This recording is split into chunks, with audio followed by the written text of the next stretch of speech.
In a raging snowstorm, one man refused to leave his post. In a small Canadian town, a winter storm shut down the roads.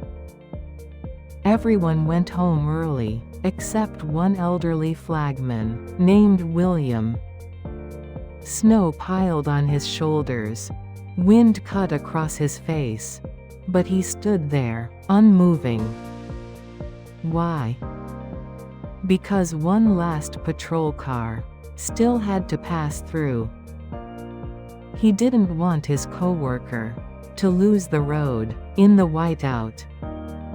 So William kept waving his flag again and again, until headlights finally appeared through the snow.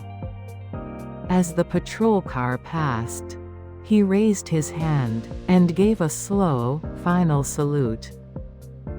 He stayed there until the car was safely gone. Real responsibility is doing the right thing, even when no one's watching. If this touched your heart, leave a like and subscribe for more stories of hope.